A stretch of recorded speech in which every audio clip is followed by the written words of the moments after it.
The rain came down in sheets that Tuesday evening as Ariana Brooks rushed toward the diner, her 3-year-old daughter Luna hidden beneath her soaking apron.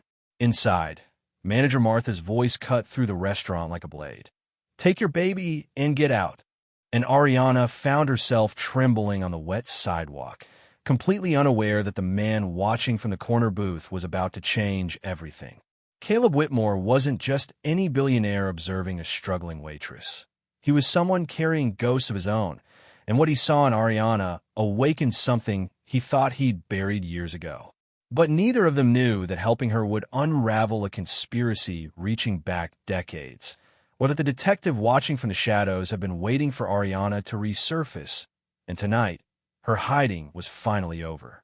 Just before we get back to it, I'd love to know where you're watching from today, and if you're enjoying these stories, make sure you're subscribed. The rain came down in sheets that Tuesday evening, turning the sidewalks into rivers and the gutters into waterfalls. Ariana Brooks clutched her daughter closer against her chest, one arm wrapped protectively around the small body tucked beneath her apron, while the other hand gripped her worn canvas bag. Luna's tiny fingers clung to her mother's shirt, the fabric already soaked through despite Ariana's best efforts to shield her. "Almost there, baby," Ariana whispered, her voice barely audible over the drumming of rain on concrete. "Just a few more steps." Her shoes squelched with each hurried stride, water seeping through the cracks in the soles. She'd meant to replace them months ago, but rent had come first. It always did. The diner's neon sign flickered ahead through the downpour, a beacon that meant warmth and the possibility of tips. Good tips if the evening crowd was generous. She needed them to be generous tonight. A sleek black car pulled up to the curb just as Ariana reached the diner's entrance. She barely registered it, too focused on getting Luna inside and dry. But through the rain-streaked windows, someone noticed her. Caleb Whitmore stepped out of the vehicle, an umbrella already open above his head, his expensive shoes somehow remaining pristine despite the flooding street.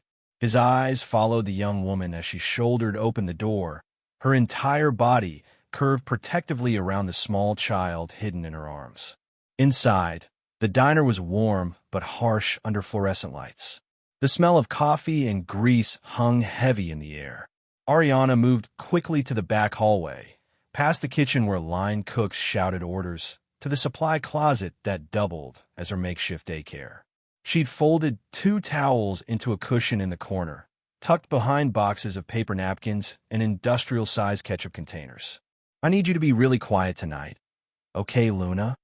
Ariana knelt down, smoothing her daughter's wet curls away from her face. Luna nodded, her big brown eyes solemn and understanding in a way that made Ariana's heart ache. No 3-year-old should be this good at being invisible. "Mama's going to check on you every chance I get. You have your juice box and crackers right here." Luna settled onto the towels without complaint, pulling her stuffed elephant close. Ariana kissed her forehead, tasting rainwater and the strawberry shampoo she'd stretched to last 3 weeks. She closed the closet door most of the way, leaving just enough gap for air and light. The diner was filling up fast. Ariana tied her apron tighter, grabbed her order pad, and stepped onto the floor with a smile that didn't quite reach her eyes. She'd perfected that smile over the years. Friendly enough to earn tips, distant enough to discourage conversation. Caleb had taken a booth in the back corner, the kind of spot someone chose when they wanted to observe without being observed. He ordered coffee, black, and a turkey sandwich he had no real intention of eating. His attention kept drifting to the young waitress moving between tables with practiced efficiency. She was good at her job, he noticed. Quick, attentive, anticipating needs before customers voiced them. But there was tension in her shoulders, and her eyes kept flicking toward the back hallway. "Ariana." The manager's voice cut through the diner's ambient noise like a knife. Martha Huxley stood near the register, her thin lips pressed into a disapproving line, arms crossed over her chest. "A word. Now." Ariana's smile faltered for just a second before she composed herself and headed toward Martha. The older woman's eyes were cold, her posture rigid with barely contained anger. "I told you last week," Martha hissed, keeping her voice low but vicious. "This is a restaurant. not a daycare. You bring your personal problems here one more time, and we're done. Do you understand me? Yes, ma'am. Ariana's voice was steady, but her hands trembled slightly at her sides. It won't happen again. I just couldn't find anyone to watch her tonight, and I couldn't miss my shift. I don't care about your excuses. Martha's face was flushed now, a vein pulsing at her temple. Next time, leave the child outside if you have to. This is a place of business. Ariana nodded, swallowing the words she wanted to say, the defenses she wanted to offer. She'd been fired from 3 jobs in the past year for the same reason. Childcare was expensive. Reliable childcare was impossible on a waitress's wages. Her neighbor who used to watch Luna had moved away 2 months ago, and since then, Ariana had been juggling shifts and prayers in equal measure. She returned to her section, forcing the smile back into place. A group of regulars at table 7 were already getting loud, their laughter sharp-edged and mean. Ariana had served them before. They tipped poorly and treated service workers like entertainment. "Hey there, sweetheart," one of them called as she approached with water glasses. "Heard you got yourself a kid stashed in the back. But even legal." The others laughed. Ariana kept her expression neutral, setting down the waters with steady hands. "What can I get you gentlemen tonight?" "Gentlemen?" Another one snorted. "Hear that? She thinks we're gentlemen. Tell me, honey, you always drag your kid to work? What kind of mother does that?" Heat crawled up Ariana's neck, but she maintained her composure. She'd heard worse, survived worse. "The special tonight is meatloaf with mashed potatoes and green beans. Can I start you with appetizers?" From the back booth, Caleb watched the exchange with growing tension in his jaw. He'd seen this before, not directly, but in memories that felt like ghosts. His mother, working double shifts, bringing him to her cleaning jobs because she had no other choice, enduring comments and judgment from people who would never understand what it meant to choose between feeding your child and keeping your job. "I asked you a question," the man at table 7 said louder now. Other diners were starting to look over. "What kind of mother are you?" "The kind who works hard to provide for her daughter." Caleb's voice cut through the tension as he approached the table. His tone was measured, calm, but with an edge of steel underneath. "I suggest you order your food and show some respect, or find somewhere else to eat."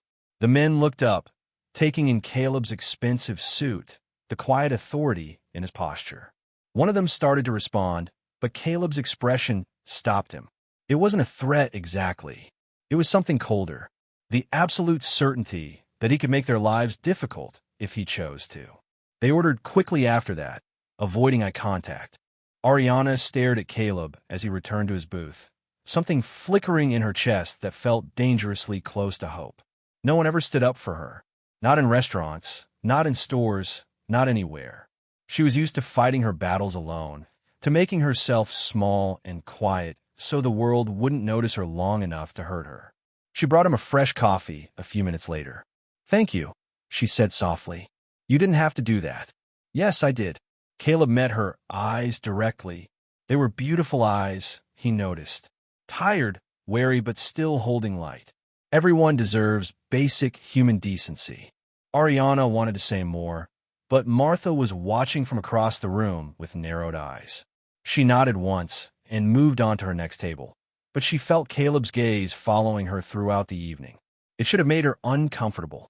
Instead, it felt like having someone in her corner for the first time in years. The dinner rush wore on. Ariana checked on Luna during every spare moment, bringing her apple slices from the kitchen, making sure she wasn't too cold or scared. Luna was being so brave, so quiet. Too quiet for a 3-year-old. Ariana hated what she was teaching her daughter. That hiding was safer than being seen. That taking up space was dangerous. Around 8 o'clock, Luna's cough started. It was the same cough that had been getting worse over the past 2 weeks. The doctor at the free clinic said it was from the mold in their apartment, that Luna needed medicine and better air quality. The medicine was $70 Ariana didn't have. The better air quality required moving somewhere she couldn't afford. She slipped into the supply closet during a lull, kneeling beside her daughter. Luna's breathing sounded raspy, her small chest working harder than it should. "Does your chest hurt, baby?" Luna nodded, tears starting to well in her eyes. She tried so hard to be brave, but she was just a little girl who didn't feel good and wanted her mother. Ariana pulled her close, rocking slightly, whispering reassurances she wasn't sure she believed. Behind her, through the crack in the door, Caleb had risen from his booth. He'd noticed Ariana's absence, the worry in her expression before she disappeared down the hallway. Something about the whole situation felt wrong. Not the waitress herself, but the circumstances that forced a mother to hide her sick child in a closet just to keep a job that barely paid enough to survive. He stood in the hallway for a moment, close enough to hear the soft sound of a child's cough, the murmured comfort of a mother at the end of her rope. He returned to his booth without intruding, but the image stayed with him. It was going to stay with him for a long time. Ariana emerged 10 minutes later, her eyes slightly red, but her expression composed. She had 3 more hours on her shift. 3 more hours of smiling and serving and pretending everything was fine while her daughter struggled to breathe in a supply closet. The accident happened just after 9. Luna, restless and uncomfortable, had tried to reach for her juice box on the shelf above her. Her small hand knocked against a box of straws, sending it tumbling down in a cascade of wrapped plastic. The noise wasn't loud, but in the quiet hallway, it was enough. Martha appeared within seconds, as if she'd been waiting for an excuse. She threw open the closet door, her face twisted with rage when she saw Luna sitting surrounded by scattered straws. "You've got to be kidding me." Martha's voice rose with each word. "This is exactly what I was talking about.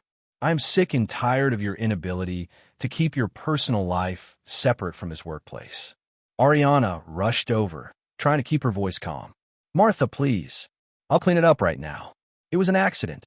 Everything with you is an accident. You're an accident waiting to happen." Martha was shouting now, customers turning to watch the scene unfold. "I've had enough. You're done. Get your kid and get out of my restaurant." The words hit Ariana like physical blows. Her hands started shaking, her vision blurring at the edges. This was her last job, the last place willing to give her a chance. She'd been so careful, so quiet, trying so hard not to make waves. "Please," she heard herself say, hating the desperation in her voice. "Please, I need this job. I promise it won't happen again. I'll find someone to watch her. Just please." "Out." Martha pointed toward the door. "Now, before I call the cops for trespassing." Ariana's throat closed up. She bent down and scooped Luna into her arms, her daughter's small body pressing against her chest. She could feel eyes on her from every direction. Customers staring. Other servers looking away in embarrassment. She grabbed her bag from behind the counter with her free hand, not bothering with her coat. She just needed to get out. The rain had gotten worse. It pounded against the pavement like it was angry at the world. Ariana stood on the sidewalk with Luna in her arms, both of them getting soaked within seconds, and felt something inside her crack. Not break completely. She couldn't afford to break completely, but crack enough that she had to press her hand against her mouth to keep the sob from escaping. Luna wrapped her arms around her mother's neck, burying her face against her shoulder. "I'm sorry, Mama. I didn't mean to." "I know, baby. I know." Ariana's voice shook. "It's not your fault. None of this is your fault." Inside the diner, Caleb sat frozen in his booth, watching through the window as Ariana held her daughter in the rain. Her shoulders were shaking. Her head was bowed. She looked like she was breaking apart right there on the wet sidewalk, and he felt something shift in his chest, something he'd kept locked down and controlled for years. He stood abruptly, leaving cash on the table, far more than his meal cost. He walked toward the door with purpose, but by the time he stepped outside into the rain, Ariana was already walking away, one hand clutching Luna, the other pressed against her face. Caleb stood there getting soaked, watching her disappear into the rainy night, and made a decision that would change both their lives. The bus stop was 3 blocks away. Ariana made it 2 before her legs started giving out. She leaned against a brick wall, Luna's weight growing heavier in her arms, and tried to think through the panic screaming in her head. No job meant no rent. No rent meant eviction. Eviction meant the streets or a shelter, and shelters ask questions, involve social services, could take Luna away. She couldn't breathe. The world was tilting. "Mama." Luna's voice was small and scared. Are you okay? Ariana forced herself to straighten, to smile through tears mixing with rainwater. Yes, baby. Mama's okay. We're going to be okay. She didn't know if she was lying. A block behind them, Caleb sat in his car, wipers moving frantically across the windshield. His driver had pulled up within minutes of his call, but Caleb hadn't told him to leave. He was watching Ariana struggle down the street, watching her lean against buildings to catch her breath, watching her world fall apart in real time. Sir, his driver, Marcus, asked quietly, should I pull up alongside them? Caleb's hand was on the door handle, but something stopped him, the same thing that always stopped him, the knowledge that good intentions weren't enough, that money couldn't solve everything, that sometimes trying to help only made things worse, made people feel smaller, more ashamed. He'd learned that watching his mother refuse helped time and time again, insisting she could handle things alone, right up until the day she collapsed and never got back up. Follow at a distance, Caleb said finally. Make sure they get where they're going safely. The bus stop was crowded despite the rain. Ariana sat on a wet bench.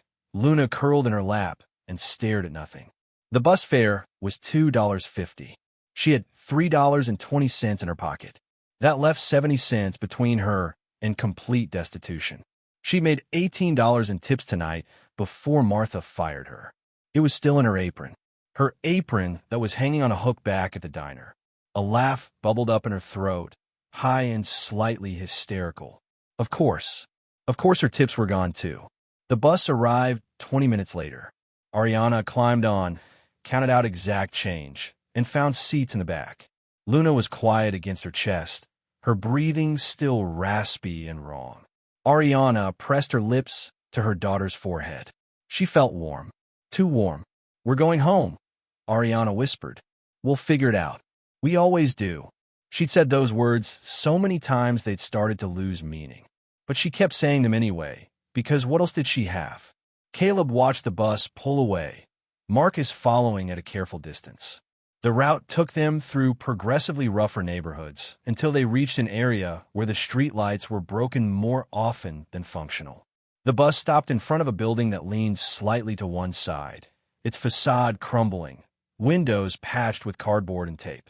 Ariana got off, Luna still in her arms, and disappeared into the building through a door that didn't close properly. Caleb sat in his car for a long time after that, staring at the building. Something about the entire situation felt wrong, felt familiar, felt like a test he'd failed once before and was being given a chance to take again. Take me back to the office, he said finally. Sir, it's almost 11. I know what time it is. Marcus drove in silence, glancing occasionally at his boss in the rearview mirror. Caleb was staring out the window, his jaw tight, his hands clenched. Marcus had worked for the Whitmore family for 15 years. He'd never seen this particular expression on Caleb's face before. Back at Whitmore Tower, Caleb rode the elevator to his private office on the 48th floor. The building was mostly empty this time of night, just security and cleaning crews. He liked it this way. The silence helped him think. He didn't turn on all the lights, just his desk lamp. He opened his laptop and started searching. First, the diner. Martha's place had been operating for 23 years under the same management. No major violations, but plenty of employee complaints filed with the labor board. Most were dismissed or settled quietly. A pattern of hostile work environment claims. A pattern of discrimination. Caleb made notes, sent emails to his legal team with instructions for the morning. Then he searched the neighborhood where Ariana lived. The building was owned by a property management company with a long history of code violations. Mold complaints, heating failures, multiple tenant lawsuits, also settled quietly, also swept under the rug by landlords who knew their tenants couldn't afford lawyers. More notes, more emails. Finally, around 2 in the morning, Caleb opened his desk drawer. Inside was a photo he rarely looked at, but never removed. His mother, young and smiling, holding him as a baby. She was wearing a waitress uniform. Same tired eyes he'd seen in Ariana's face. Same determined set to her jaw.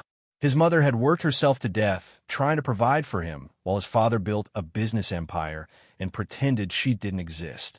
Caleb had been 8 when she collapsed during her shift. Heart attack, the doctors said. Stress and exhaustion and untreated health conditions she couldn't afford to address. Elias Whitmore hadn't even attended the funeral. Caleb closed the drawer carefully. He stood and walked to the floor-to-ceiling windows overlooking the city. Somewhere out there, Ariana was probably still awake, probably trying to figure out how she was going to feed her daughter tomorrow. Probably feeling the same desperation his mother had felt, the same sense of drowning that no amount of hard work could fix. His phone rang. His assistant, Nora, despite the hour. "I saw your emails," she said without preamble. "What's going on, Caleb? I need you to find out everything you can about someone." He gave her Ariana's name, the diner where she worked, the neighborhood where she lived. Quietly, "I don't want anyone knowing I'm asking." Nora was quiet for a moment. Then, carefully, "Is this personal?" "It's necessary." Another pause. "Okay, I'll have something for you by morning." "Thank you." "Caleb," Nora's voice softened. "Whatever this is about, be careful. You have a good heart, but good hearts can be exploited." "I know. That's why I'm being thorough." He hung up and returned to the window. The city sprawled before him, full of people like Ariana. People working impossible hours for impossible wages, trying to keep their heads above water in a system designed to drown them. He'd built his fortune by understanding systems, by seeing patterns others missed. What he was seeing now was a pattern of injustice, so normalized that most people didn't even recognize it anymore. He could walk away, go home, go to bed, forget about the waitress and her daughter. But he'd done that before, and his mother had died alone. Across the city, in the apartment that smelled of mold and despair, Ariana sat on her bed with Luna asleep beside her. She'd given her daughter the last of the children's cough medicine, mixed with honey to make it go down easier. The bottle was empty now. She had no way to refill it. Her phone had 11 missed calls from bill collectors. The rent was due in 6 days. She had 70 cents and no job. Ariana pulled Luna closer, breathing in the scent of her hair, and whispered apologies into the darkness. Sorry she couldn't provide better. Sorry she couldn't protect her. Sorry she'd ever brought her into this cruel, unforgiving world. Luna stirred but didn't wake. Her breathing was slightly easier now, the medicine helping. Small mercies. Ariana reached for her phone and started scrolling through job listings, even though she knew how this would go. She'd fill out applications. They'd call her. She'd mention she had a child. The conversation would end. She did it anyway because what choice did she have? At 7 in the morning, Caleb's phone buzzed with a message from Nora. The file was extensive. Ariana Brooks, 26 years old. No criminal record. High school graduate with partial community college credits she'd never been able to finish. History of employment gaps, all explained by childcare conflicts. Previous addresses showing a pattern of frequent moves, always to progressively cheaper locations. And something else. Something interesting. A note about her emergency contact form from 2 jobs ago. Mother deceased. No father listed. Under next of kin, she'd written, none. Caleb read that line 3 times. None. This woman was fighting the world completely alone, with a sick child and no safety net whatsoever. He made his decision then, standing in his kitchen with coffee growing cold in his hand. He called Marcus. "I need an address verified," he said, and gave him Ariana's building information. 2 hours later, Caleb stood outside that same building, holding grocery bags and a pharmacy bag containing children's respiratory medicine, fever reducers, and vitamins. He'd also brought his checkbook, a job offer letter from his company, and a strange tightness in his chest that felt suspiciously like fear. He climbed 3 flights of stairs through hallways that smelled like cigarettes and garbage. Found apartment 3C. Knocked. Silence. Then shuffling. A chain sliding. The door opened a crack, revealing Ariana's face. Her eyes widened when she saw him. "How did you—" She cut herself off, fear replacing surprise. "What are you doing here?" "I brought supplies," Caleb said carefully, keeping his voice calm and non-threatening. "Medicine for your daughter. Groceries. And—" "No." Ariana moved to close the door. "I don't need your charity." "It's not charity. It's—" I said no. Her voice was shaking now, tears gathering in her eyes. I don't trust men who show up at my door with solutions to all my problems. I don't trust rich people who think throwing money around makes them good. I've met men like you before, and they all want something in return. The door slammed shut. The chain slid back into place. Caleb stood in the hallway, staring at the closed door, the grocery bags heavy in his arms. He'd expected resistance. He hadn't expected the raw fear in her eyes when she looked at him. He set the bags down carefully, pulled out a pen and the back of a receipt. Wrote quickly, asterisk, no strings attached. No expectations. Your daughter needs medicine. You need support. Let me help. Not because you owe me anything, but because everyone deserves a chance to breathe. My number is below. Use it or don't. The bags are yours either way. Asterisk. He slipped the note under the door along with his business card and walked away. Inside, Ariana picked up the note with shaking hands. Luna was sleeping fitfully on the couch, her breathing labored. The medicine bottle was empty. The refrigerator had half a carton of milk and some wilted lettuce. She read the note 3 times, looking for the catch. There was always a catch. But when she opened the door and pulled the bags inside, she found exactly what he'd promised. Medicine, food, diapers, no invoices, no contracts, just supplies and a phone number. Ariana sank to the floor, bags surrounding her, and cried until she couldn't anymore. That evening, Luna's coughing got worse. Much worse. Her fever spiked to 102. Ariana gave her medicine from the bag Caleb had left, but it wasn't helping fast enough. Luna's lips were starting to look blue around the edges. Ariana grabbed her phone with shaking hands, dialed 911, then hung up before it connected because ambulances cost money she didn't have, and hospitals asked questions about why a child was this sick in the first place. She looked at Caleb's business card, still sitting on the counter where she'd left it. Pride versus her daughter's life. It wasn't even a choice.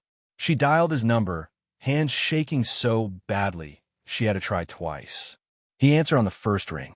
Ariana. Help. Her voice broke on the word. Please help. Luna can't breathe. I'm on my way. Keep her upright. I'll be there in 10 minutes. He made it in 7.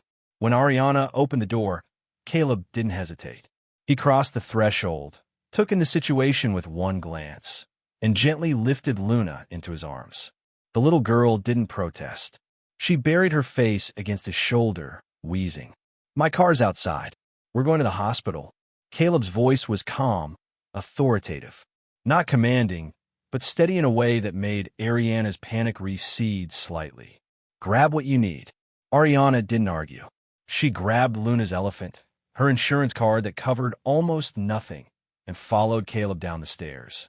The hospital was bright and efficient. Caleb spoke to the triage nurse with quiet authority, and within minutes, Luna was being examined.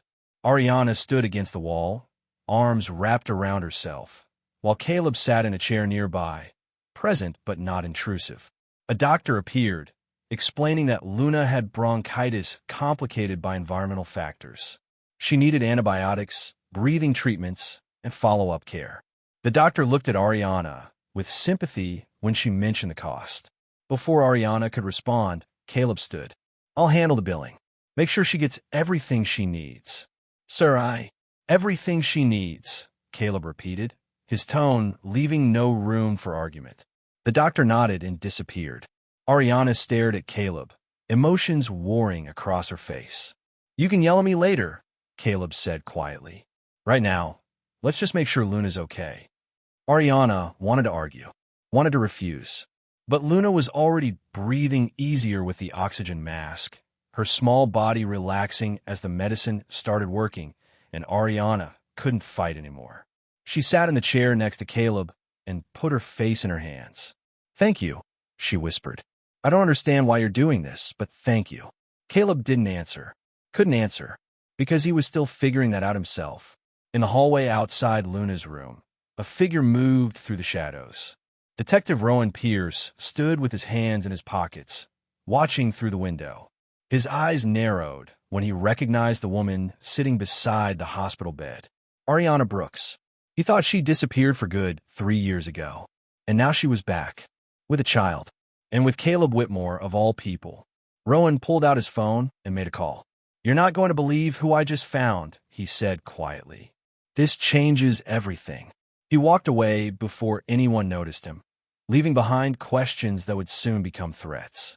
Inside the room, Ariana held Luna's hand and tried not to think about the cost of kindness or what debt she was accumulating that she'd never be able to repay.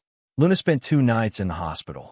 2 nights of breathing treatments, antibiotics dripping through and 4 in her tiny arm, and doctors checking on her every few hours. Ariana never left her side, sleeping in a chair beside the bed when exhaustion finally won. Caleb appeared each morning with coffee for Ariana and books for Luna, staying just long enough to make sure they had what they needed before disappearing again. On the 3rd morning, when the doctor discharged Luna with prescriptions and instructions for follow-up care, Ariana stood in the hospital lobby holding the papers and trying to calculate costs she couldn't cover. The prescriptions alone were over $100. The follow-up appointment required a copay she didn't have. And behind all of that was the hospital bill itself, which she hadn't dared to look at yet. "Ready?" Caleb appeared beside her, keys in hand.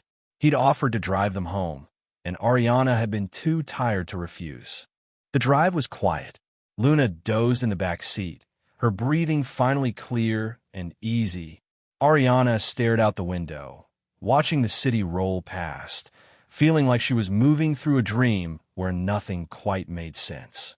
When they pulled up outside her building, Caleb turned off the engine but didn't get out.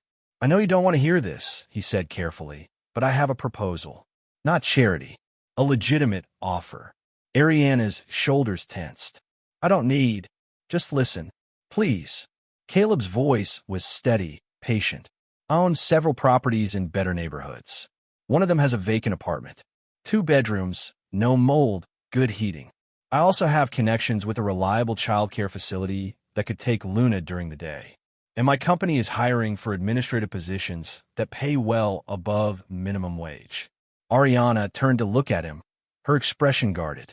"Why would you do all that for someone you don't even know?" "Because everyone deserves a chance to breathe," Caleb said simply. "Because your daughter deserves to grow up in a safe environment. Because you're clearly capable of more than serving coffee if someone would just give you the opportunity." It sounded perfect. Too perfect. Ariana had learned the hard way that perfect offers came with hidden prices. "What do you want from me?" Her voice was sharper than she intended. Men don't just hand out apartments and jobs for nothing. "So what is it? What's the catch?" Caleb flinched slightly, but his expression remained calm. "There's no catch. I'm offering help because I can and because it's the right thing to do." "Right?" Ariana laughed, but there was no humor in it. "I've heard that before. Rich men with savior complexes who think they can fix broken women. I know how this goes. You help me, I owe you, and eventually you collect on that debt in ways that have nothing to do with money. That's not what this is." "Then what is it?" Ariana's voice rose slightly, enough that Luna stirred in the back seat. She lowered her volume, but kept the intensity. "Because from where I'm sitting, you're a stranger who showed up at my job, followed me home, and now wants to control where I live and work. That doesn't feel like help. That feels like something else entirely." Caleb was quiet for a long moment. When he spoke again, his voice was softer. "You're right to be cautious. I'm sorry if I made you uncomfortable. That wasn't my intention." He reached into his jacket and pulled out an envelope. Inside was a handwritten note and a business card. "This is the address of the apartment I mentioned. No strings attached. If you want to look at it, call the property manager. Her name is Sarah. She doesn't know anything about your situation, just that I'm offering the space to someone in need." He set the envelope on the dashboard. "And this is my attorney's card. If you ever feel like I'm asking for something inappropriate in return for any help I've offered, call her. She'll shut me down faster than you could." Ariana stared at the envelope, her jaw tight. "I'm not your enemy, Ariana." Caleb's voice was gentle but firm. "I'm not trying to trap you or own you. I'm just trying to help. If you don't want that help, I'll respect your decision and leave you alone. But please don't let pride stand between your daughter and a better life." He got out of the car, helped Luna out of the back seat, and handed her carefully to Ariana. Then he drove away without another word. Ariana stood on the sidewalk, Luna in her arms, the envelope clutched in her hand, and felt something close to fury burning in her chest. How dare he make her feel guilty for protecting herself? How dare he act like she was choosing pride over her daughter's well-being when she was just trying to avoid the kind of trap that had caught too many desperate women before her? She threw the envelope in the trash on her way inside. But 3 hours later, when Luna started coughing again despite the medicine, Ariana found herself digging through the trash to retrieve it. The apartment building was in a neighborhood Ariana had only ever passed through on buses. Clean streets, working streetlights, children playing in a small park across the street, without parents hovering nervously. She stood outside with Luna's hand in hers, staring at the address written in Caleb's neat handwriting. She didn't go inside. Not yet. She couldn't bring herself to take that step. Instead, she went to the pharmacy to fill Luna's prescriptions. The total came to $137. Ariana's chest tightened as she looked at her bank balance on her phone. $43. She'd gotten her final paycheck from the diner, barely enough to cover the prescriptions, but now rent was impossible. Mom. The pharmacist was waiting. I can only fill one today, Ariana said quietly, her face burning with shame.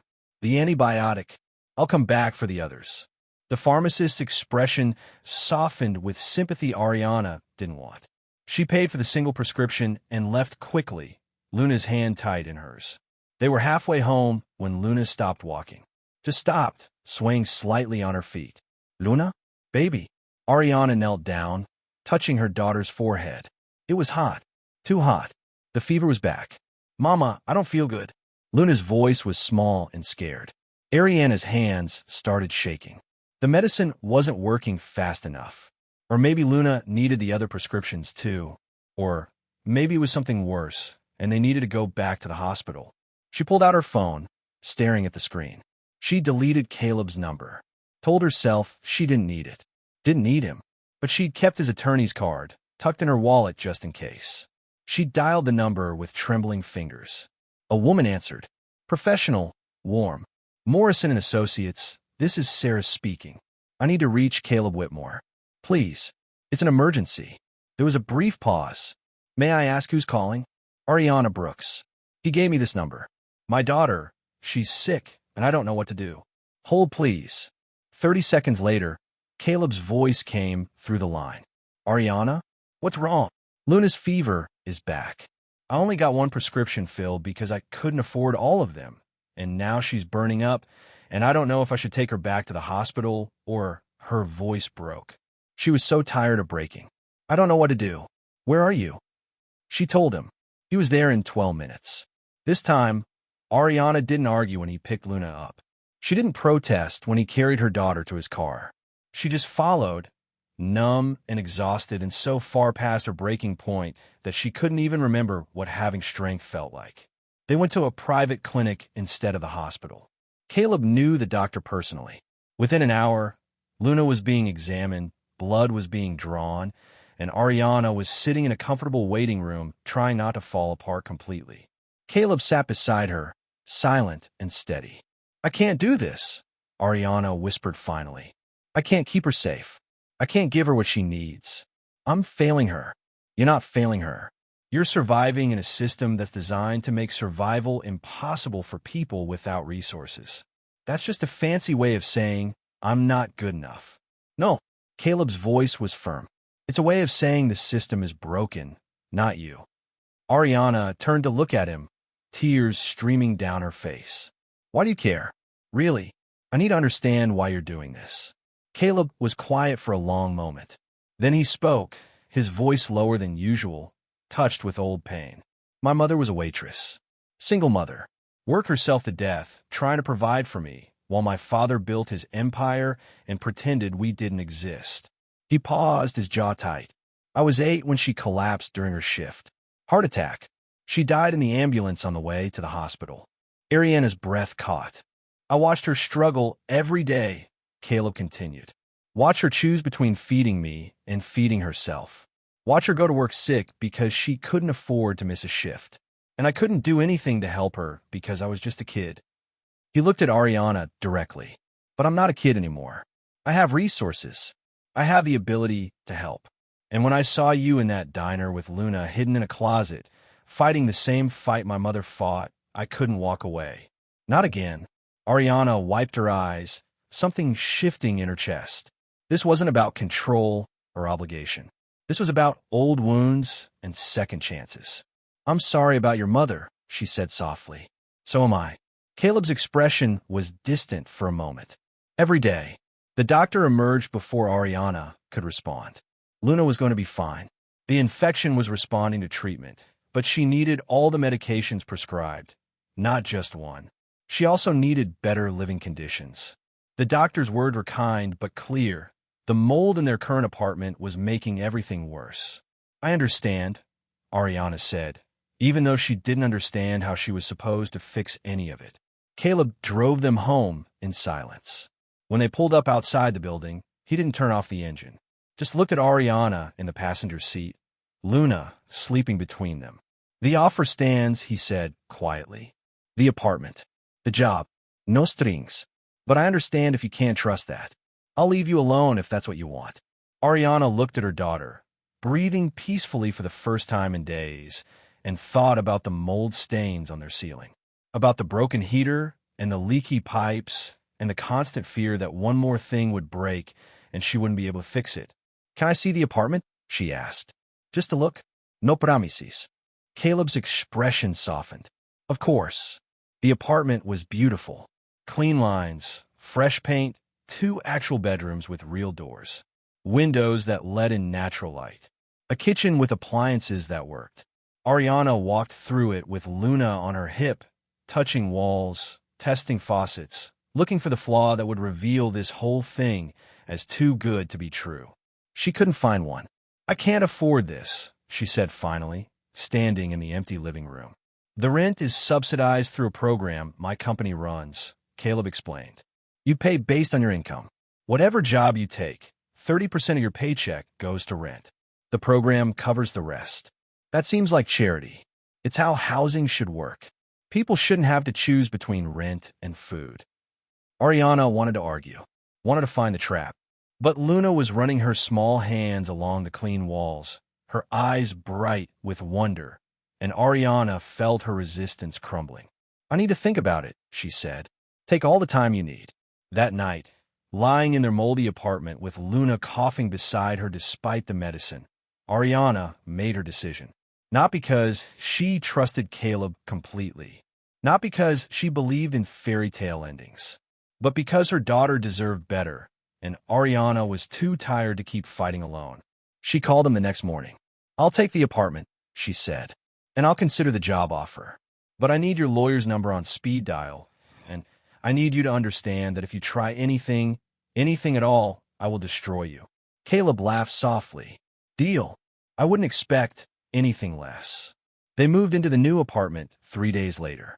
Ariana had almost nothing to move, a few bags of clothes, some toys, Luna's worn elephant. The apartment came furnished, which was good because Ariana owned no furniture worth keeping.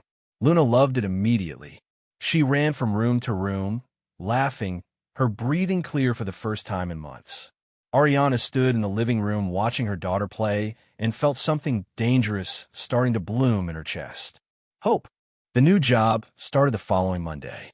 Administrative assistant at Whitmore Industries, working in the community outreach department.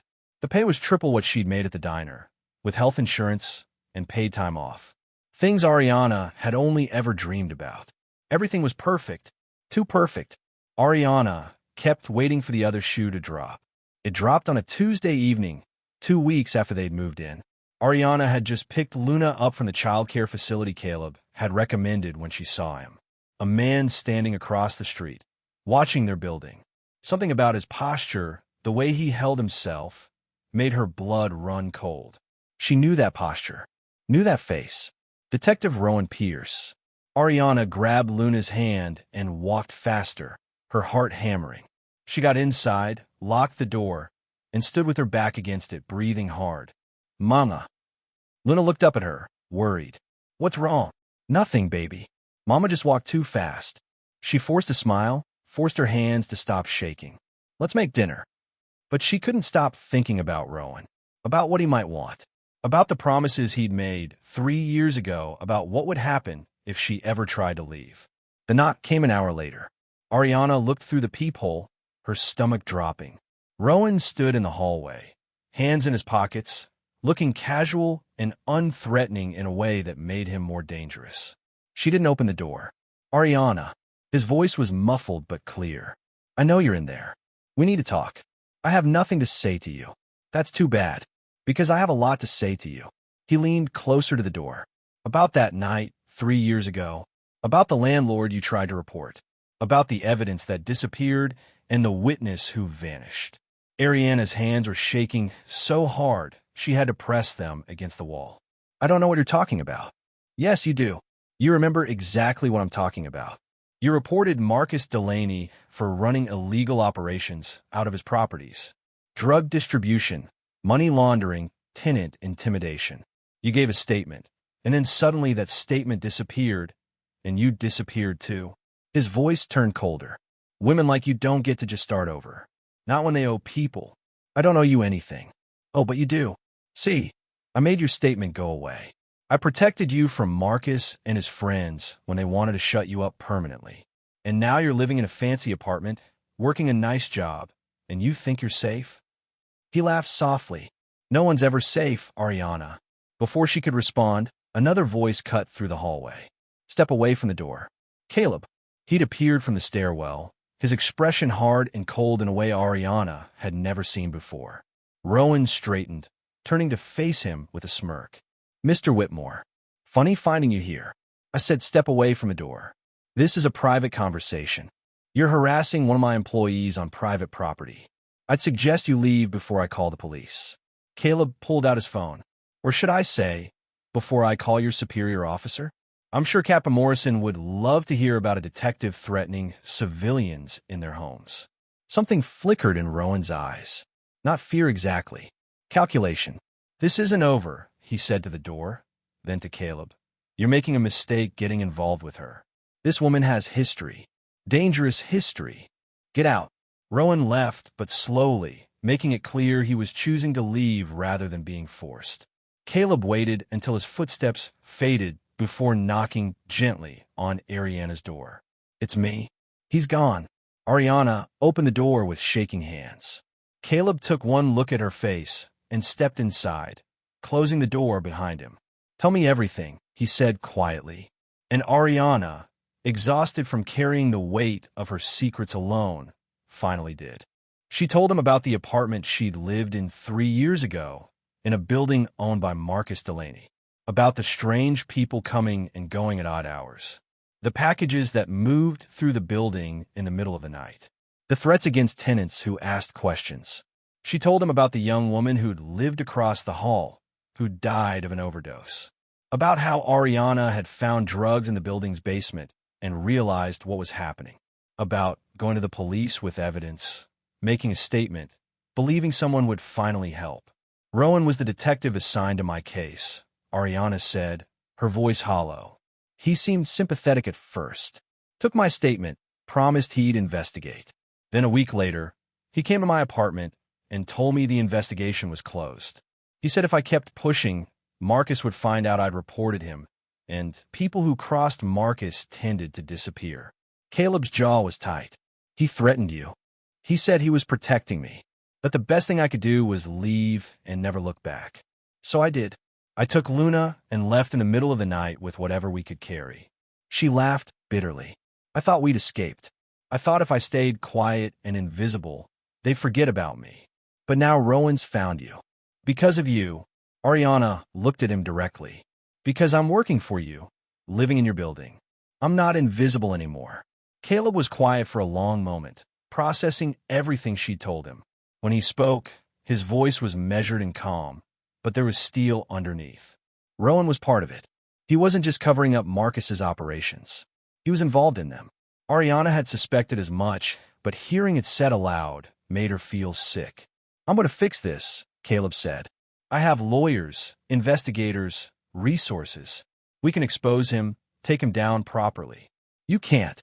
Ariana's voice rose in panic. "You don't understand. These people don't play by rules. They don't care about evidence or courts.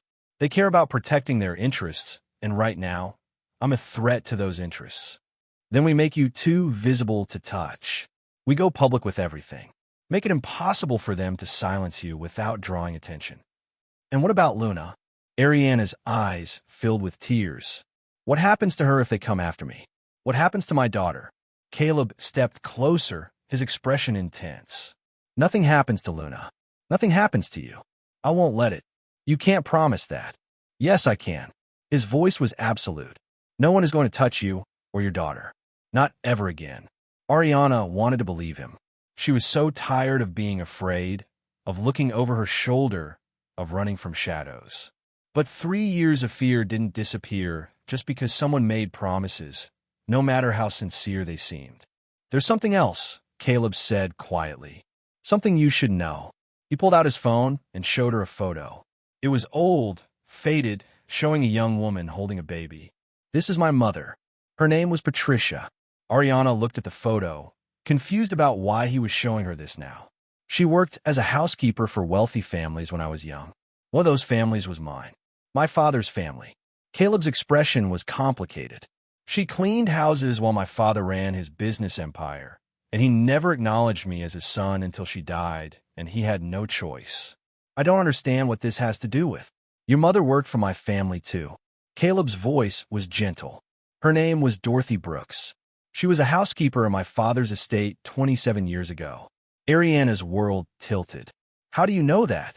My father told me. When he saw your photo on my desk, he recognized you immediately. You look just like her. That's impossible. My mother never mentioned working for anyone named Whitmore, because she left under bad circumstances. Caleb hesitated. She tried to expose some unethical business practices.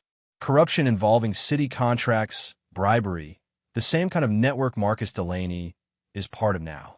When my father found out she was gathering evidence, he fired her and made sure she couldn't find work anywhere in the city. Ariana felt like she couldn't breathe. You're saying your family destroyed my mother's life. I'm saying my father made a choice to protect his business over doing the right thing. And your mother paid the price for trying to expose the truth. Caleb's voice was heavy with old guilt. Just like you try to do. Just like you're paying for now. Get out. Ariana's voice was low and dangerous. Ariana, get out of my apartment. Get away from me and my daughter. She was shaking with rage, with betrayal, with the crushing weight of understanding that nothing had ever been what it seemed. You didn't help me because you're a good person. You helped me because your family owes me. Because you feel guilty. That's not why. I said get out. Caleb looked at her for a long moment, pain clear in his expression. Then he left without another word. Ariana locked the door behind him and slid down to the floor, Luna running over with concern in her wide eyes. Mama's okay, Ariana whispered, pulling her daughter close. Mama's okay. But she wasn't. Nothing was okay. She trusted someone for the first time in years, and it had all been built on lies and guilt and old debts she never knew existed. Her phone buzzed. A text from an unknown number. Asterisk, still think the Whitmore boy can protect you? Ask him what happened to your mother the night she tried to expose his family. Ask him why she really died. Asterisk. Ariana stared at the message, ice flooding her veins. Her mother had died in a car accident. That's what Ariana had always been told. A random tragedy. But what if it wasn't random at all? What if the people she'd been running from for 3 years were the same people who'd killed her mother 20 years ago? And what if Caleb knew more than he was telling her? Outside her apartment, in a car parked down the street, Rowan Pierce watched the lights in Ariana's window and smiled. Everything was going exactly according to plan. Ariana didn't sleep that night. She sat on the couch with Luna curled against her side, lights on, staring at her phone and the message that had changed everything. Every creak of the building made her jump. Every shadow passing by the window made her heart race. By morning, she'd made a decision. She was leaving, taking Luna and disappearing the way she should have done 3 years ago. The apartment was too nice, the job too good, Caleb too involved in her life. She'd been stupid to think she could have normal things. Women like her didn't get happy endings. She was packing their few belongings when her phone rang. A number she didn't recognize. Ms. Brooks, a woman's voice, professional and warm. This is Sarah Mitchell from Whitmore Industries. We have you scheduled to start work this morning at 9. I wanted to confirm you received your orientation packet. Ariana's throat tightened. She'd forgotten about the job and the chaos of last night. I won't be coming in. I am sorry. Oh, the woman sounded genuinely disappointed. Is everything all right? If you need to adjust your start date, I can't take the position. Thank you for the opportunity. Ariana hung up before the woman could respond. She finished packing quickly, shoving clothes into trash bags since she had no real luggage. Luna watched from the doorway, her elephant clutched tight.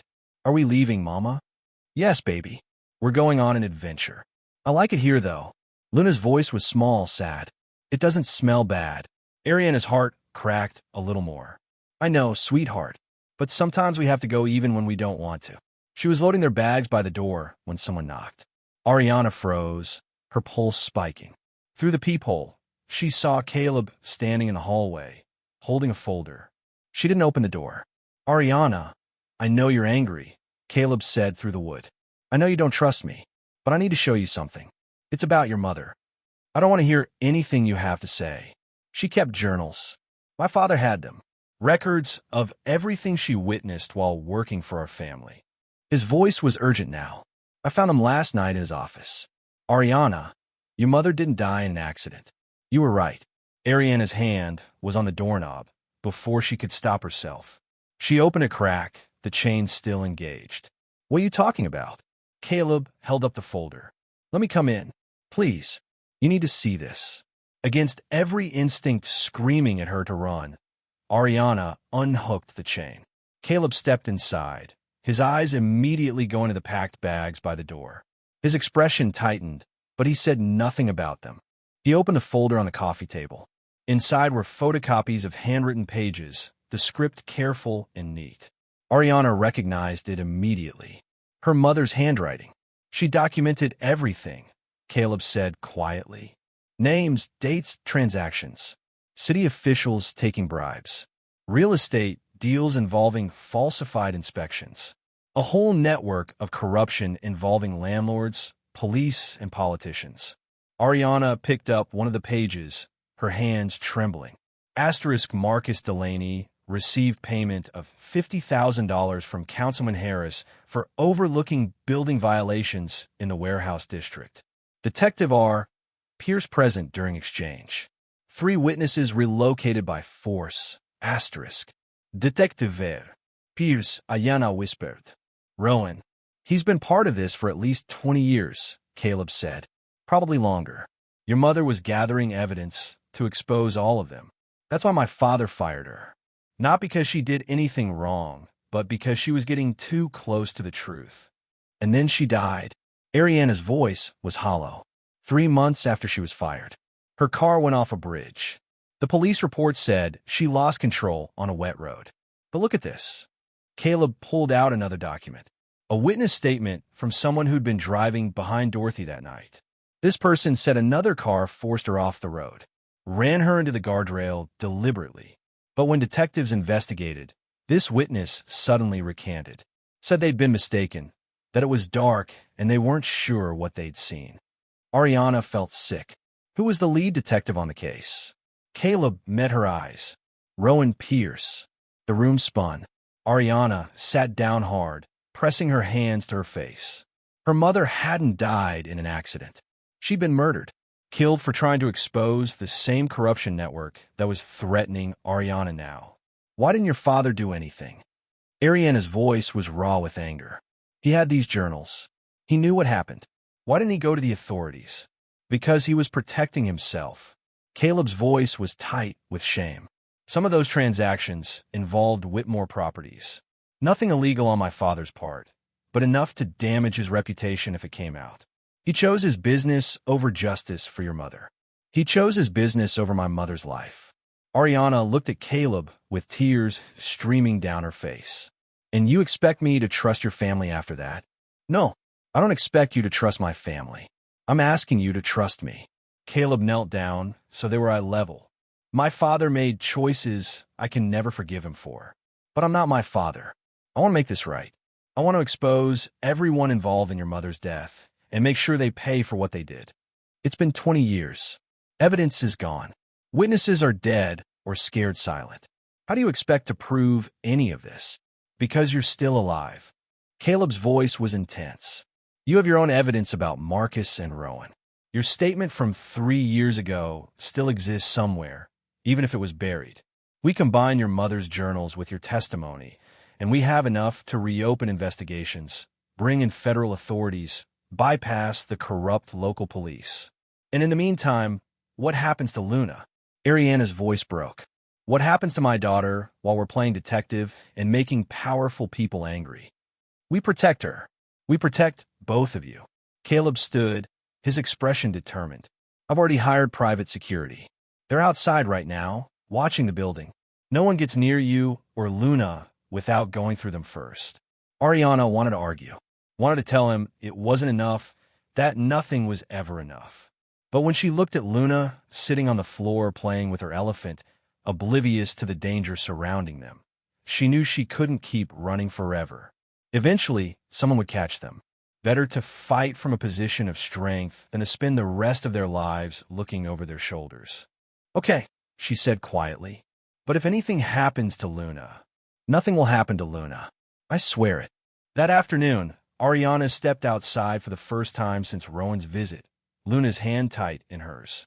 Immediately, she spotted the unmarked sedan parked across the street. The same one from before. Rowan sat inside, sunglasses on, making no effort to hide his presence. Ariana's breath caught. Every instinct told her to run back inside to hide. But Caleb was beside her, and there were 2 security guards positioned nearby, and she forced herself to keep walking.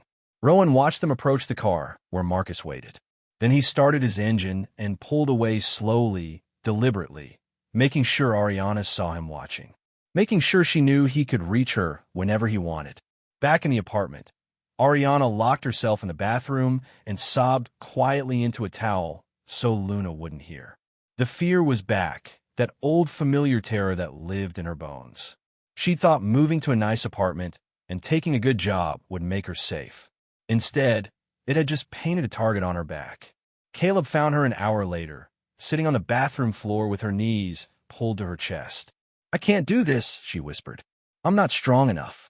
Yes, you are. Caleb sat down beside her, not touching, just present. You survived 3 years on your own with a child to protect. You escaped one of the most dangerous men in the city and built a life from nothing. You're stronger than you think. I'm terrified. So am I. His voice was soft, vulnerable. I'm terrified I'm going to fail you the way my father failed your mother. Terrified I'll make the wrong choice and someone will get hurt. But I'm more terrified of doing nothing and letting them win. Ariana looked at him, really looked at him, and saw the truth in his eyes. He wasn't pretending to be fearless. He was just as scared as she was. But he was choosing to fight anyway. Tell me about your mother, she said quietly. The real story, not the version you tell yourself to feel better. Caleb was quiet for a long moment. Then he spoke, his voice heavy with old pain. She was working a double shift at a diner when it happened. She'd been having chest pains for weeks, but couldn't afford to see a doctor. That night, the pain got worse. She asked to leave early, but her manager said no, threatened to fire her if she left. He paused, his jaw tight. She collapsed, taking an order. By the time the ambulance arrived, she'd been down for almost 10 minutes. Too long. I'm sorry. My father was in a board meeting when the hospital called. He didn't come. Didn't even send someone on his behalf. Caleb's hands were clenched into fists. I sat in that waiting room alone for 6 hours before a nurse finally told me she was gone. I was 8 years old. Ariana reached out tentatively, putting her hand over his. He looked surprised by the gesture, but didn't pull away. We're both fighting ghosts, she said softly. Trying to fix things we couldn't fix when we were small and powerless. Maybe that's why we found each other. Before Ariana could respond, her phone buzzed. Another text from the unknown number. Asterisk, enjoying your new apartment? Nice security guards. Very professional. But everyone has a weak point. Everyone can be bought. See you soon. Asterisk. Ariana showed Caleb the message, her hands shaking. He immediately called his security team, barking orders about increased patrols and background checks. But as Ariana watched him work, making calls and coordinating protection, she realized something that made her blood run cold. Rowan wasn't just threatening her.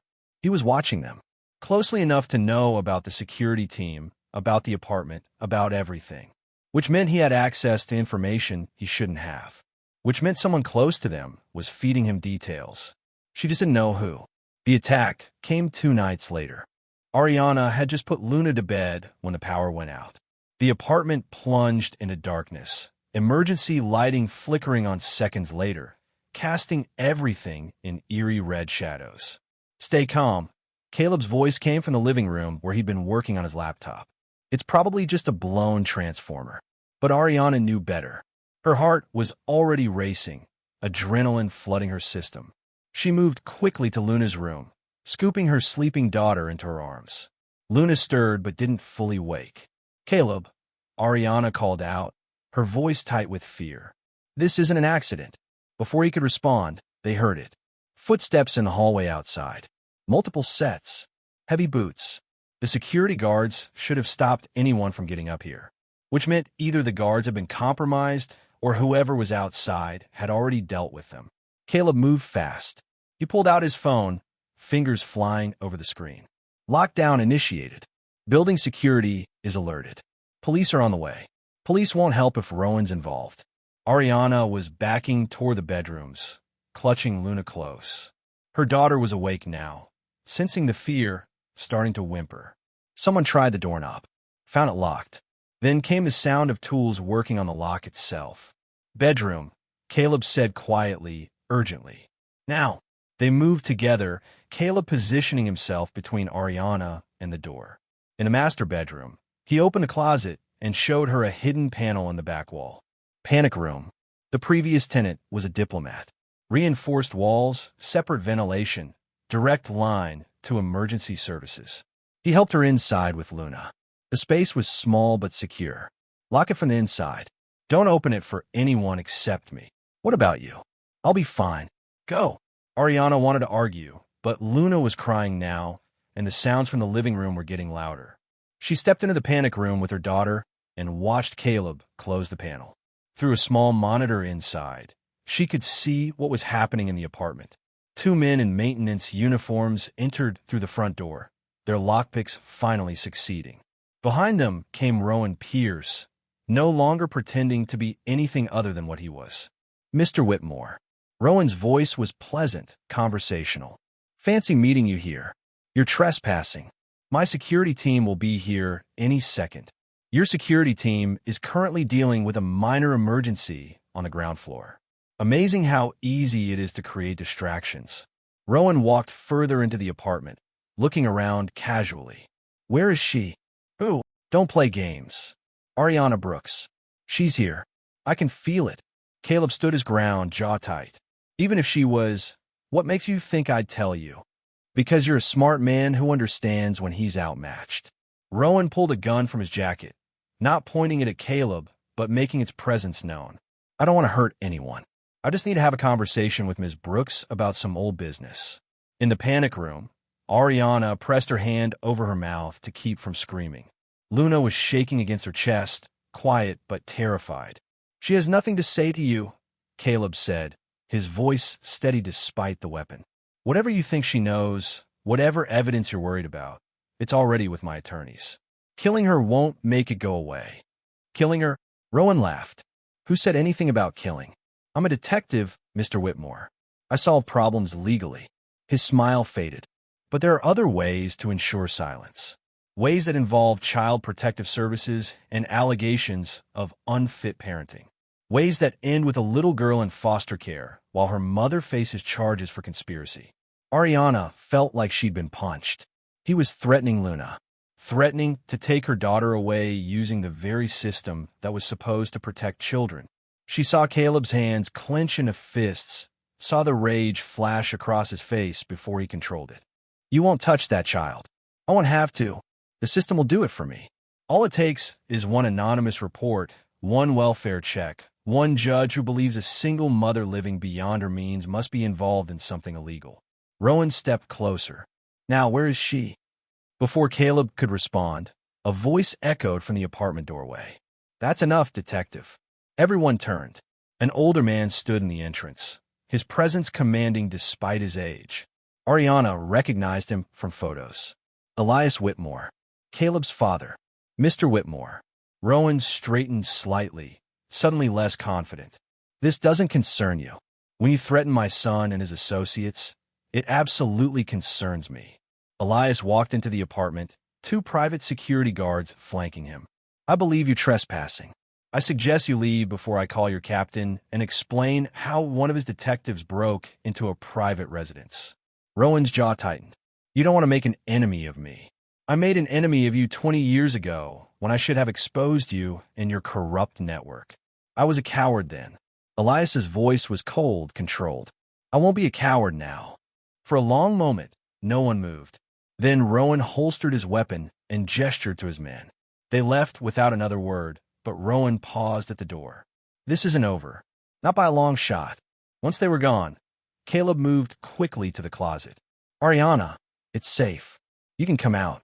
The panel opened. Ariana emerged holding Luna, her daughter's face buried against her neck. She looked at Elias with a mixture of anger and confusion. "Why did you help us?" Her voice was raw. "After what you did to my mother, why would you help us?" Elias's expression was heavy with regret. "Because I have a chance to do the right thing now. I didn't take it 20 years ago, and a good woman died because of my cowardice. I won't make that mistake again." He set a wooden box on a coffee table. Dusty, old, sealed with tape. "These are your mother's belongings. Everything she left at our house when she was fired. I kept them all these years, telling myself I might need them someday." He paused. "The truth is I kept them because they were evidence of my guilt." Ariana approached the box slowly, Luna still in her arms. With shaking hands, she opened it. Inside were letters. Dozens of them. Letters her mother had written but never sent. Some addressed to lawyers. Some to journalists. Some to Ariana herself. Ariana picked up one addressed to her. The paper yellowed with age. She opened it with trembling fingers. "My dearest Ariana, asterisk if you're reading this. It means something has happened to me. I need you to know that everything I did to build a better world for you. These people, Marcus Delaney, Detective Pierce, Councilman Harris, and others, they profit from suffering. They take from the poor and give nothing back. I couldn't stand by and watch anymore. Asterisk. Asterisk, I know I'm taking a risk. I know they might come after me. But some things are worth the risk. Truth is worth the risk. Justice is worth the risk. You're worth the risk. Asterisk. Asterisk, if anything happens, trust the evidence I've gathered. It's hidden in the one place they'll never look, inside the children's book I used to read to you. The one about the brave little girl who stood up to the dragon. Remember that story? Be that girl, Ariana. Stand up to the dragons. Asterisk. Asterisk, I love you more than words can say. Be strong, my brave girl. Don't trust the police. Don't trust anyone who tells you to stay quiet. Tell the truth, no matter what it costs. Asterisk. All my love, Manga." Ariana's hands shook so hard she nearly dropped the letter. The children's book. She'd kept it all these years, one of the few possessions that survived her mother's death. It was packed in her bag right now, the one thing she always carried with them when they moved.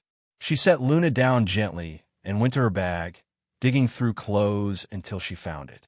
A worn copy of The Girl and the Dragon, pages soft from years of being read. She opened it carefully. Between the pages were thin sheets of paper, folded and hidden. Photocopies of bank statements. Photos of money exchanges. More evidence than her mother's journals alone could provide. She documented everything, Ariana whispered. She had proof. And now you have it. Elias's voice was quiet. The question is what you're going to do with it. Ariana looked at Caleb, then at his father, then down at Luna, who was drawing pictures on the floor, trying to distract herself from the fear. "I'm going to finish what my mother started," she said, her voice steady for the first time in days. "I'm going to expose all of them." Elias nodded slowly. "Then you'll need protection. Real protection. Not just security guards, but legal cover, media contacts, federal investigators who aren't compromised." He pulled out his phone. "I have those resources. I've spent 20 years building influence. Time to use it for something that matters. Caleb moved beside Ariana, his presence solid and reassuring. Whatever you decide, I'm with you. Every step. Ariana looked at him, seeing the determination in his eyes, the guilt he carried about his family's failures, the desperate need to make things right. She understood that need. She'd been carrying it her whole life. Okay, she said. Let's burn it all down. But even as she said it, her phone buzzed one more time. Another message from Rowan. Asterisk, your mother didn't die in an accident. Ask Elias Whitmore what really happened that night. Ask him what he did when she called him begging for help. Ask him why he didn't answer. Asterisk. Ariana showed the message to Elias. His face went pale, his hands trembling as he read it. Is that true? Ariana's voice was barely a whisper. Did my mother call you the night she died? Elias looked at her with eyes full of decades of guilt. Yes. The silence in the apartment was suffocating. Ariana stared at Elias, waiting for him to explain how he could have ignored her mother's call for help, how he could have let her die.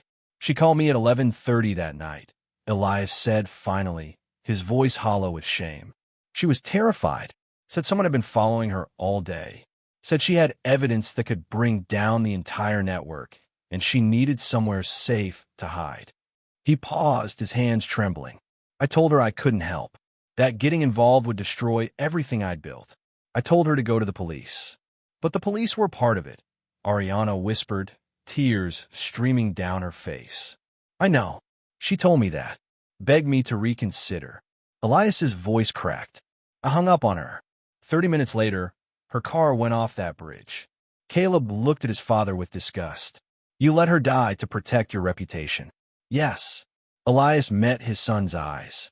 I did, and I've lived with that choice every day since. I told myself she would have died anyway, that helping her wouldn't have changed anything. But the truth is I was a coward who valued money over a human life. Ariana wanted to scream at him, wanted to hurt him the way he'd hurt her family. But looking at this broken old man, she realized he'd been punishing himself for 20 years. Nothing she said could make him feel worse than he already did. You can't undo what you did, she said quietly. But you can help me make sure it meant something. Help me finish what she started. Elias nodded, wiping his eyes. I will. I swear it. Before anyone could say more, the lights flickered and died again. This time, the emergency lights didn't come on. Complete darkness. No, Caleb, breathe. They're back. A crash echoed from the kitchen. Glass shattering. Someone had broken the window. Ariana grabbed Luna, her heart hammering. The panic room.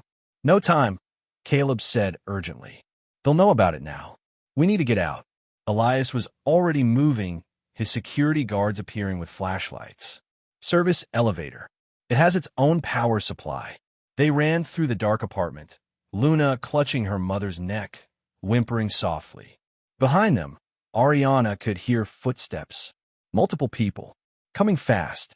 In the hallway, emergency exit signs provided the only light. They made it to the service elevator just as a figure emerged from the shadows. One of Rowan's men, reaching for Ariana. Caleb stepped between them, his fist connecting with the man's jaw before Ariana could process what was happening. The man went down hard. Caleb grabbed Ariana's hand and pulled her into the elevator as Elias's guards held off the others. The doors closed. The elevator descended. Are they going to be okay? Ariana asked, thinking of the guards left behind. They're trained professionals, Elias said. They'll be fine. But when the doors opened on the ground floor, chaos greeted them. The lobby was filled with smoke. Fire alarms blaring. People evacuating in panic. He set a fire, Caleb said grimly. To force everyone out. To create confusion. They pushed through the crowd, Ariana holding Luna tight. Outside, fire trucks were arriving, sirens wailing. In the chaos, Ariana saw him. Rowan, standing across the street, watching. Waiting. He saw her too, smiled, and started walking toward them. Get to the car, Elias commanded, gesturing to a black SUV waiting at the curb. His driver already had the engine running. But before they could reach it, 2 police cars pulled up, lights flashing. Officers emerged, and Ariana's blood ran cold when she recognized one of them. Officer Miller, one of Rowan's associates from years ago. Caleb Whitmore, Miller approached with false courtesy. We need you to come with us. There are some questions about tonight's incident. What questions? Caleb's voice was sharp. We're the victims here. That's what we need to determine. Miller's hand went to his weapon, not threatening, but present. Please don't make this difficult. Rowan had reached them now, his expression triumphant. Mr. Whitmore is a person of interest in an ongoing investigation. He'll need to come to the station for questioning. This is harassment, Elias said coldly. My attorneys will have your badge. Your attorneys can meet us at the station. Rowan's eyes moved to Ariana. Ms. Brooks, we have questions for you as well.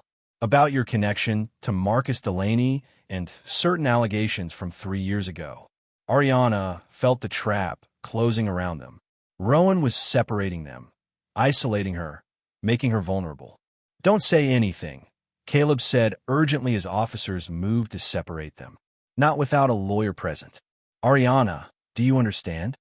She nodded, clutching Luna tighter. But then Miller reached for her daughter.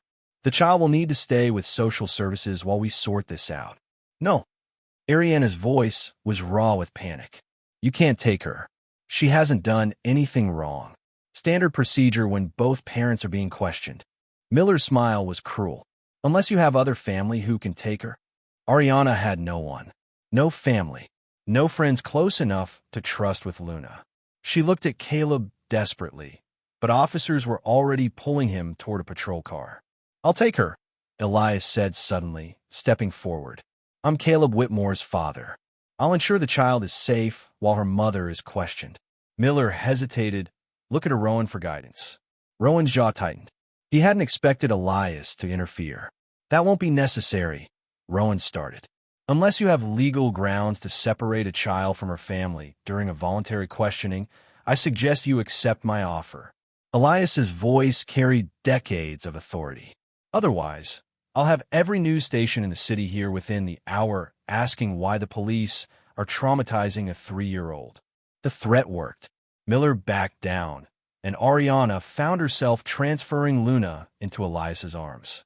Her daughter clung to the stranger, confused and scared. It's okay, baby, Ariana whispered, kissing her forehead. This nice man is going to take care of you. Mama will be back soon. I promise. But as they put her in the back of a police car, Ariana wasn't sure she could keep that promise. At the station, they separated her from Caleb immediately, put her in a cold interrogation room with harsh fluorescent lights, and left her alone for over an hour. Classic intimidation tactic. When Rowan finally entered, he was smiling. Comfortable. He sat across from her, a file folder in his hands. I want to talk about Marcus Delaney. About the statement you gave 3 years ago before you disappeared. I want a lawyer. You're not under arrest. You don't need a lawyer for a friendly conversation. He opened the folder, showing her photos. Old pictures of the building where she used to live. You accused Marcus of some serious crimes. Drug distribution, money laundering. Then you vanished. Why? Because someone buried my statement and threatened me. That's a serious accusation.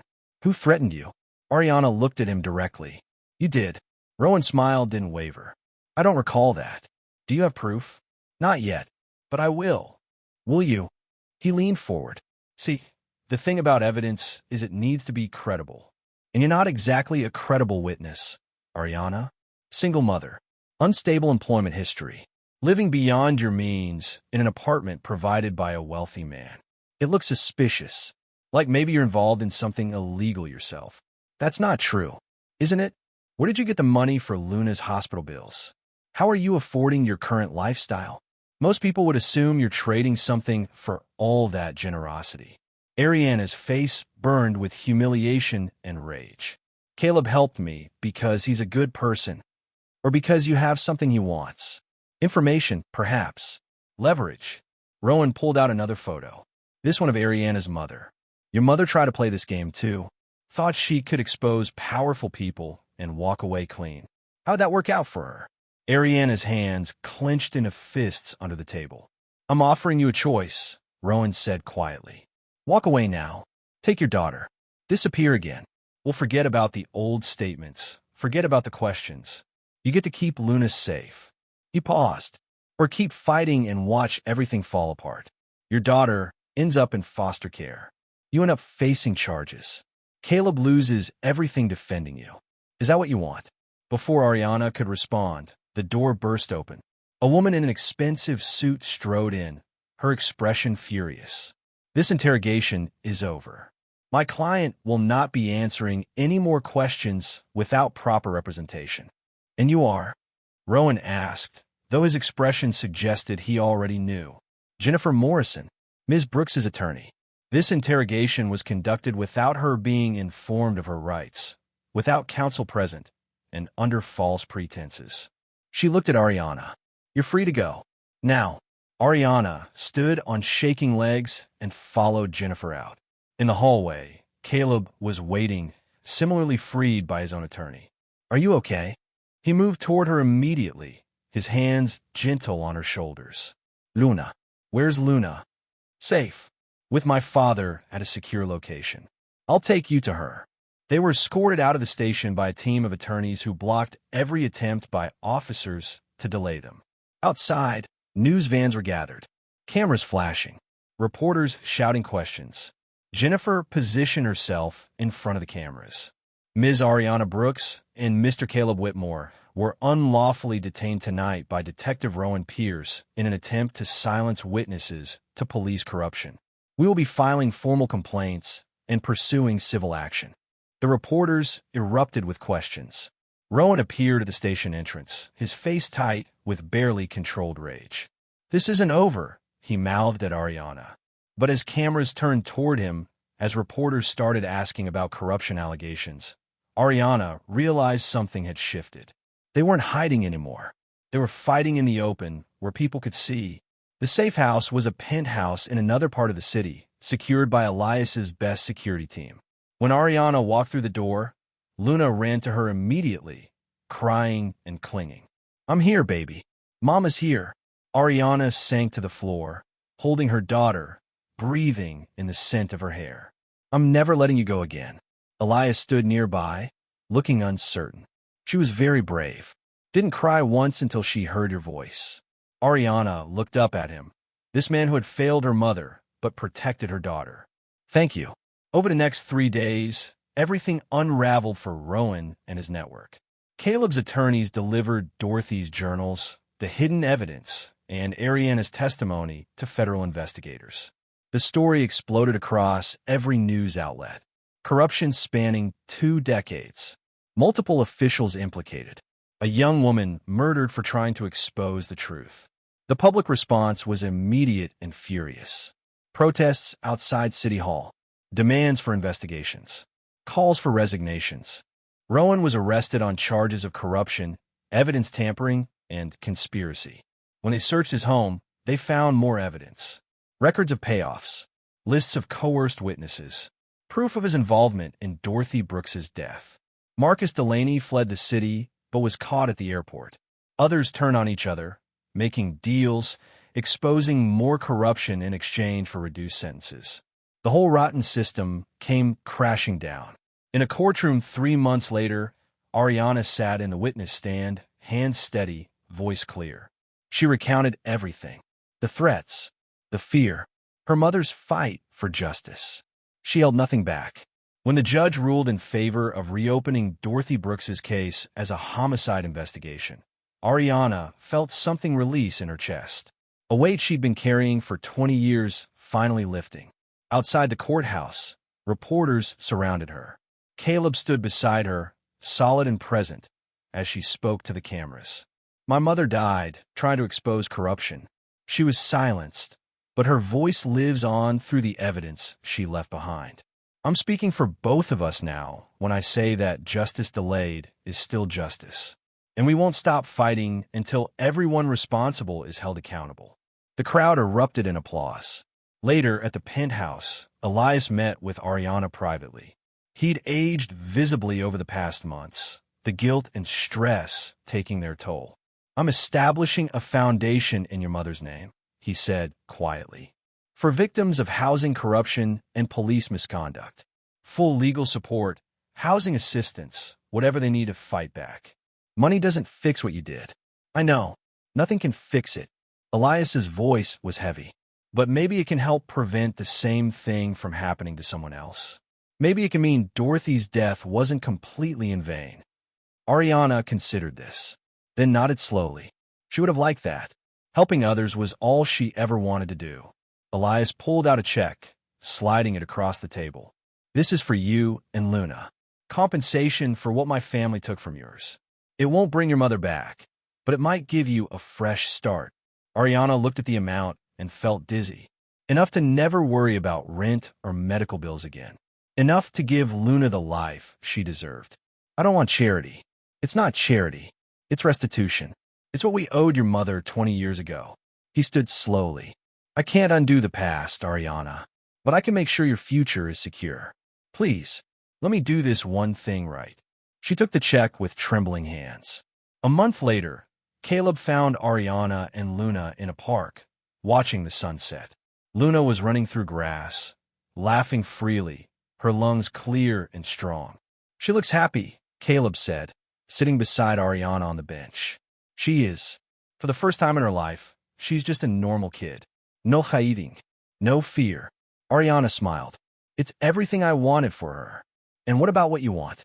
Ariana turned to look at him. Over the past months, Caleb had been constant. Present but not pushy. Supportive without demanding anything in return. Slowly, her walls had started coming down. I want to stop being afraid, she said honestly. I want to believe good people exist. I want Luna to grow up knowing she's safe. You are safe. Both of you. Because of you. Ariana's voice was soft. You didn't have to do any of this. Fight for us. Risk everything. But you did. I told you. You didn't need saving. You just needed someone to stand with you. They sat in comfortable silence as Luna ran back, her elephant clutched in one hand, a flower in the other. KK. Luna had started calling him that weeks ago, unable to pronounce Caleb properly. Look what I found. Caleb took the flower solemnly. It's beautiful, just like you. Luna giggled and ran off again. Ariana watched Caleb watch her daughter, something warm blooming in her chest. She loves you, Ariana said quietly. I love her too. Caleb paused. And I love her mother. Ariana's breath caught. Caleb, I'm not asking for anything. I just want you to know, you're remarkable, Ariana. The strongest person I've ever met.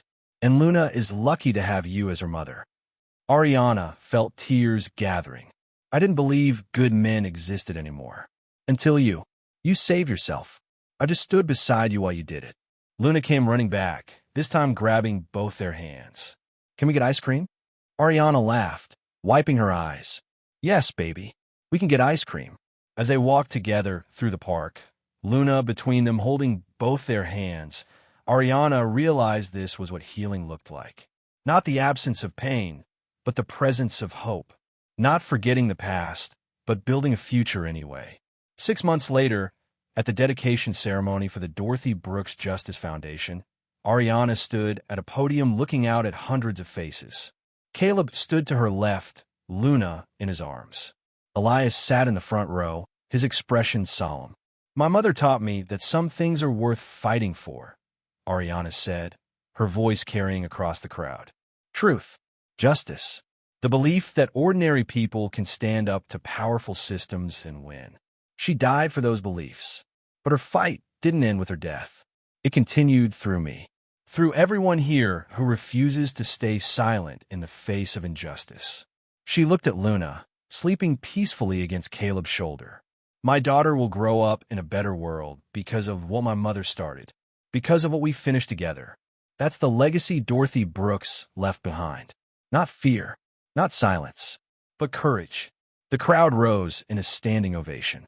Ariana stepped away from the podium, and Caleb was there, one arm around Luna, the other reaching for her. Your mother would be so proud, he whispered. I hope so. Ariana leaned into him, finally allowing herself to accept the comfort he offered. I really hope so. That evening, on the rooftop of the Foundation's headquarters, Ariana stood with Caleb watching the city lights. Luna was inside with Elias, painting pictures and eating cookies. I keep waiting for something to go wrong, Ariana admitted. For this all to be temporary. It's not temporary. You built this. You earned this. Caleb turned to face her. You're not that scared waitress in the rain anymore. You're the woman who took down a corruption network. The woman who got justice for her mother. The woman who never gave up. I almost did. So many times. But you didn't. That's what matters. Ariana looked at him, this man who had seen her at her weakest and chosen to stay. Who had fought beside her without asking for anything in return. Who loved her daughter like she was his own. Thank you, she said simply. For everything. For standing with me when no one else would. You would have done it without me. You're that strong. Maybe, but I'm glad I didn't have to. She reached up, touching his face gently. I'm glad you were there. Caleb covered her hand with his. I'll always be here.